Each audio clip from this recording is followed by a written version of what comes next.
The Golden State Warriors are off to an excellent start to the season. At 9-2, they have one of the best records in the NBA. At first, many fans and members of the media didn't believe the Warriors were legit due to their relatively easy schedule to start the season. While it is true that most of their wins have come against teams with losing records, the Dubs have some very impressive recent victories against the Celtics and the OKC Thunder. But how are the Warriors pulling this off? Steph, even at age 36, is having another great season, but now he's getting a lot more help. Over the offseason, the Dubs lost a splash brother in Klay Thompson, but they gained another one in Buddy Hield. He's been lighting it up off the bench for the Warriors. Draymond Green is providing his usual great all-around production, Andrew Wiggins has stepped up, and the Dubs defense is as stingy as ever. This video will break it all down, but first, we gotta discuss BetUS. Guys, if you love the NBA, then you should consider joining BetUS because it makes the games even more fun to watch. You can bet on the games and make predictions, and if you're correct, you can cash out. With the Warriors being one of the hottest teams in the NBA, I'm gonna bet on them beating the Grizzlies on Friday. If you sign up, use the code YouTube150 and receive a 150% sign-up bonus on the first deposit and 125% on the second and third deposits of up to $2,000. Now back to the Warriors. A big reason they've improved so much this season is that the offense is humming.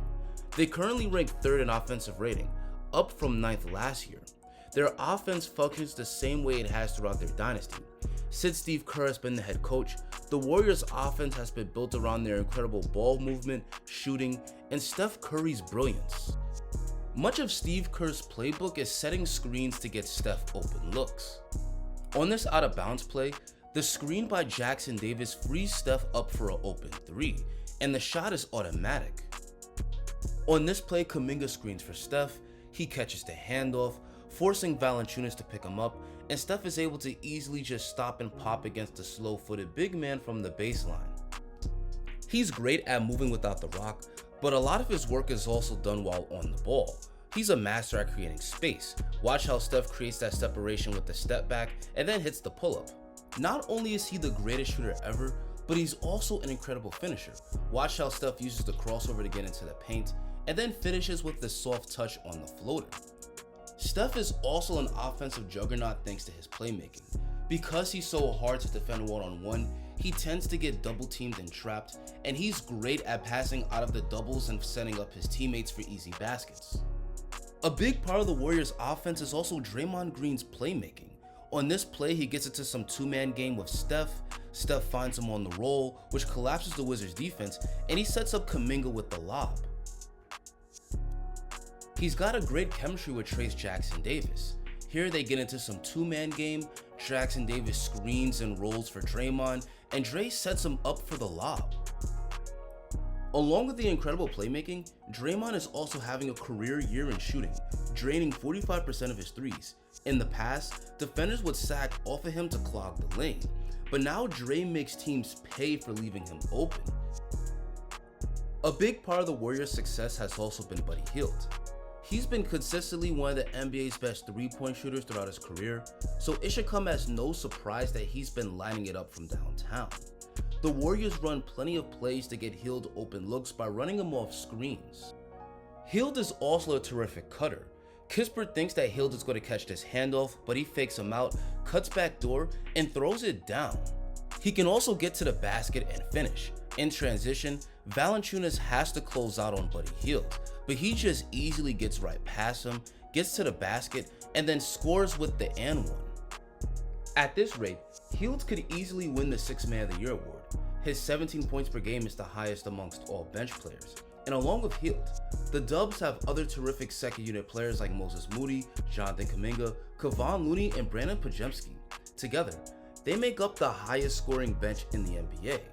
And not only do the Dubs' incredible depth help them to consistently outscore the other team's second unit, but it allows them to keep Steph Curry's minutes down and maintain leads, which means Kerr can give Steph long fourth quarter rests and close out the game in crunch time. The Dubs are one of the best teams at finishing games, and a big part of that has been Steph's amazing shot making in the clutch. A screen by Green, the switch to Lively. Three,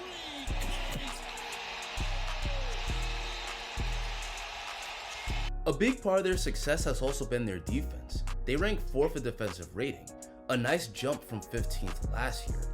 The anchor of that incredible defense has of course been Draymond Green. He's still an incredible man-to-man defender. On this possession, Jerami Grant looks to attack the basket, but Draymond Green is able to stay in front and block his shot.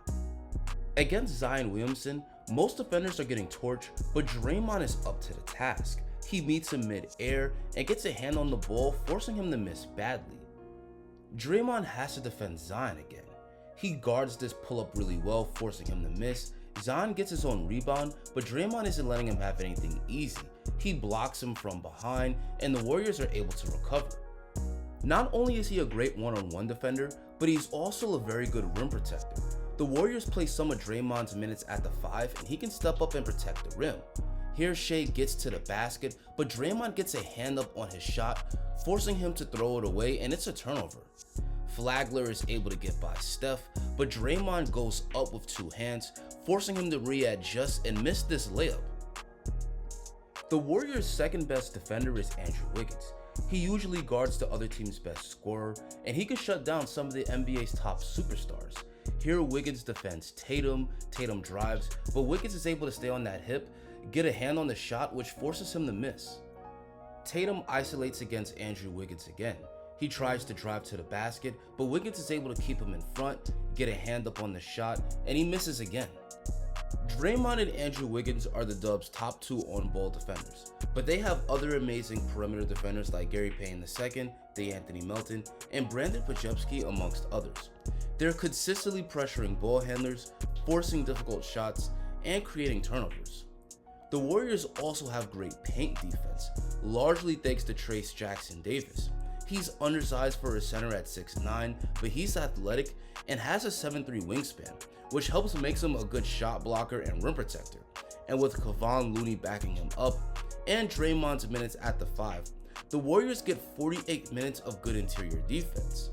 Along with their incredible talent, the Warriors dominate defensively thanks to their ability to adapt their defensive schemes based on their opponent. Steve Kerr has often changed the Dubs' defensive strategy based on the strengths and weaknesses of the opponents. When the Warriors played the Celtics, the Dubs blitzed all of their ball screens, which forced a bunch of turnovers and frustrated the Celtics all night. The Warriors can also defend ball screens by switching. They communicate really well and call out the pick so they can switch, and their bigs are quick enough to step out to the perimeter and more than hold their own when switched onto a guard. Overall, thanks to incredible defensive personnel and teamwork, the Warriors are one of the toughest teams to score against. So that's going to be it for this breakdown. After not making the playoffs last year, the Warriors have done a great job at retooling, and they look like they belong back in the championship conversation. I know it's still early, but the West is wide open. There isn't an overwhelming favorite in the West, so if the Warriors can continue gelling, and if they can go into the playoffs healthy, they look like they've got a good chance to return to the finals and compete for a championship. But now I want to hear from you guys. What do you think of how the Warriors have played so far this season? Do you think they're legit title contenders? Let me see your thoughts down below in the comment section. Guys, I'm going to continue to talk about the Warriors on this channel, so if that sounds like something that would interest you, consider hitting that subscribe button. Thank you so much for watching, have an amazing rest of your day, and I hope to catch you guys next video.